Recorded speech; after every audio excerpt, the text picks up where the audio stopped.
In today's video, I'm going to discuss the standing cable crossover in great detail. You better buckle up because we're going to dissect this movement on so many different levels: definition, technique, mechanics, hypertrophy-friendly hacks, programming, etc., etc. But before we get started, a caveat. Despite the value of this exercise for muscle building, the most pectoralis gains are going to be achieved through progressively overloading bigger compound lifts. Additionally, proximity to failure in these heavier movements is another must for your chest to grow. If you already tick these two boxes, you are in a great position to benefit from what I'm about to say.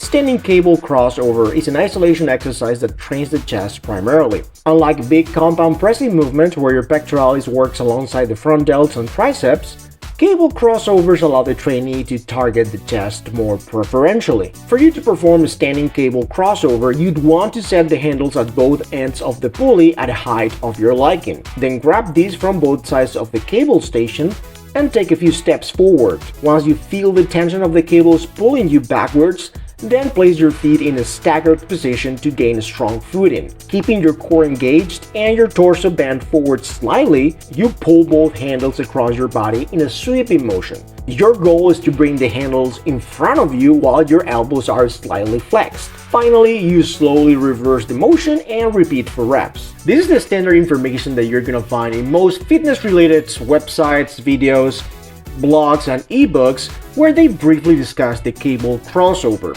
However, you and I are going to go a step further. We're also going to talk about how to fit this exercise into your program and how to complete every set so that you can amplify the loudest hypertrophic signal. Despite some exceptions, I'm only going to touch upon the application the vast majority of recreational lifters would benefit from the most.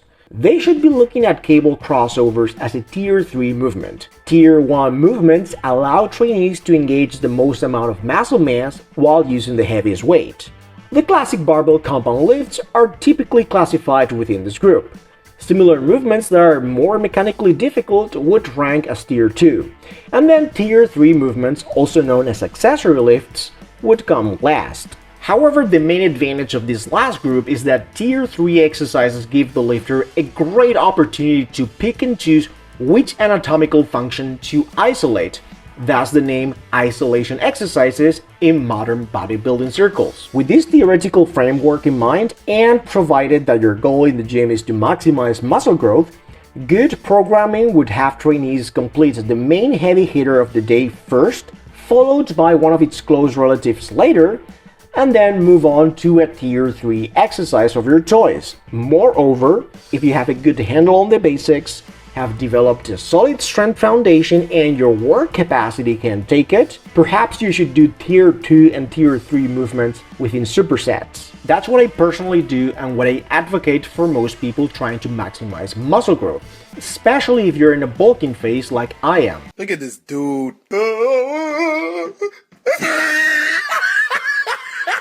In sum, it makes sense to include cable crossovers in the second part of your workout. As for which exercises to superset them with, I personally like doing them with back exercises like pull-ups, lat pull-downs, or dumbbell pullovers. Other people might prefer to do crossovers with yet another pressing movement like a push-up to finish off the pecs. But this could be an overkill if you have already completed chest-focused Tier 1 and Tier 2 movements prior in the same workout. As you get stronger and more experienced, it'll be up to you to decide how much punishment your pecs can take in a single session before it takes a toll on your performance and your post-training recovery. Perhaps you may want to do cable crossovers on a totally different day. How you organize your weekly tonnage is something that you are going to have to figure out for yourself eventually. And this is the part hypertrophy nerds have been waiting for. What tweaks should I make in order to get the most bang for my buck when doing cable crossovers? The first thing has to do with understanding the nature of the exercise you're about to do. What I mean by that is that I see way too many people using a weight that is too heavy for what this exercise is meant to accomplish. Let's take a step back to look at the three mechanisms for hypertrophy: mechanical tension, muscle damage, and metabolic stress. When people's ego gets in the way and they load accessory exercises with too much weight, trainees typically bring mechanical tension to the forefront at the expense of the other hypertrophic pathways. Please don't get me wrong. Natural lifters should always seek to maximize mechanical tension as much as possible during training. That should be of utmost importance when progressing Tier 1 and Tier 2 movements. Regardless how localized we get to train a specific muscle with an isolation exercise, the amount of tension this muscle group is exposed to is nowhere comparable to what heavy hitters can deliver. Meaning that, despite how much discomfort we feel in our chest during cable crossovers, a barbell bench press is always going to create a much higher degree of mechanical tension in the pecs, and this is simply because we can use a much heavier resistance during the ladder. When it comes to cable crossovers, we shouldn't be focusing only on what's the heaviest load our chest can lift, but we must also look at other considerations. How can I cause the most amount of damage to my chest? And how can I make the exercise harder so that it can cause the most discomfort and stress to my pectoralis? When we take these two considerations into account, now we can make a more comprehensive use of all three available tools for muscle growth. I'm only pointing this out because ego lifters typically fall into the trap of obsessing over bigger numbers on the pulley stations to send out their alpha male signal across the gym. When they do that, they unconsciously start deploying compound lift tactics, shortening the range of motion, using momentum, rushing through the eccentric phase, bringing muscle mass from other body parts, bouncing the eccentric-concentric transition, etc., etc. The worst possible scenario is turning the sweeping motion of the crossover into a cable horizontal push, which defeats the purpose of the exercise, aka overloading shoulder horizontal adduction. Our fixation for load takes away from the opportunity to both damage the muscle to its full potential and cause localized stress. Not the kind of hardcore, no pain, no gain, flashy stuff that is going to turn people's head in the gym to look at you, but you're about to make the best use of your time with this exercise if you apply the following cues.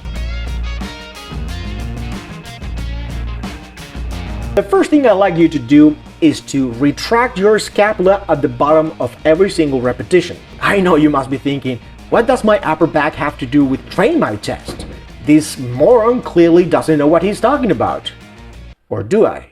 I understand that this sounds like the complete opposite of what's considered conventional wisdom in bodybuilding. We all have heard it many times. Isolation exercises are great to develop a strong mind-muscle connection. Yes, this is true in most cases, and I'm fully aware that I'm probably destroying Ryan Hamilton's whole shtick. Not connecting with the connection, best possible connection. The only thing that matters, wait for it, is that goddamn connection.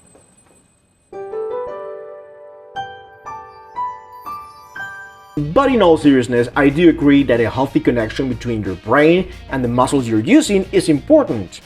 However, there is a moment during cable crossovers where it is better for you to mentally disengage from your chest to focus on your upper back. Let me show you why. Trying to pinch your shoulder blades together with your upper back muscles turns out to be the true range of motion endpoint for your pectoralis. Once shoulder horizontal abduction is performed fully, all that is left of the chest to reach a maximum stretch is scapular retraction. In other words, your upper back actually holds the key for you to take your pectoralis to where it's lengthened the most. Those last inches are not just a few inches. That's what she said. It is the part where we load a muscle that is fully stretched, which happens to be a key driver for muscle damage, one of the three pathways for hypertrophy. So for a split of a second at the bottom end of a cable crossover, do not drive your arms back with your chest, but with your upper back. Mind-muscle connection as a theme makes a stellar reappearance at the opposite end of the repetition.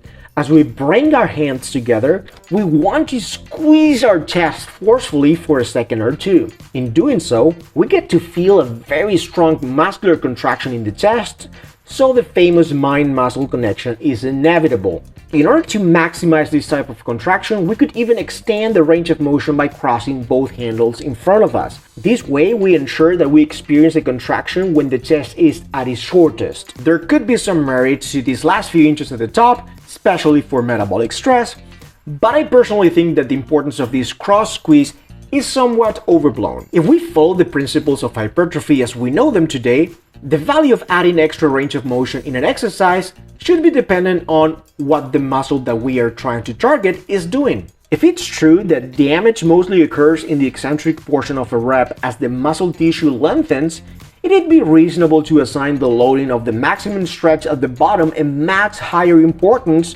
when it comes to producing a muscle building signal. However, I personally still cross my hands during cable crossovers and pause for a moment as a way to ensure that I'm not leaving any potential gains on the table. So I simply apply both cues during my sets just in case. I perform scapular retraction at the bottom as the chest maximally lengthens, and I squeeze past the handles to expose the muscle to its maximally shortened position. These two cues are gonna make your standing cable crossovers much more productive, but there is still something else we can do. A third hack that is going to take a set to a whole new level. Given the safety of the exercise where you actually don't run the risk of getting crushed by a heavy load and its rather positive stimulus to fatigue ratio, this isolation exercise is the perfect opportunity to go to town. I'm talking about balls to the wall, maximum effort, RPE 10, fully exhausting the chest through muscular failure and beyond. This method might be better suited to intermediate to advanced trainees who are, for the most part, more familiar with muscular discomfort during training. I'm referring to extending the set through partial repetitions. Once you've reached muscular failure in the conventional sense, or you have completed your last slow, grindy repetition, you could still do plenty of partial reps at the bottom range, where, as I extensively covered before, you can cause the most amount of muscular micro tears.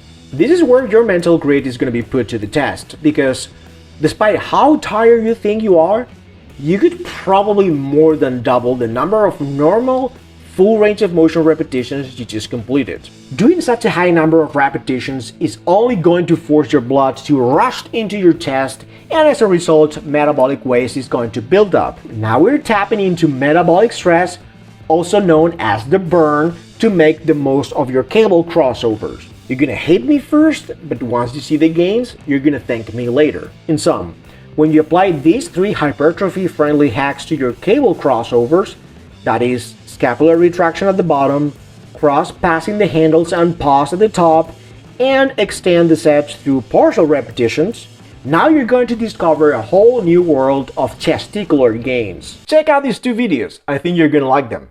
Please give me a thumbs up, subscribe to the channel, and don't forget to choose all when you click on the bell to get notified every time a new video goes live. Stay fit, stay strong, help me raise an army of Super Saiyans all around the world. Peace.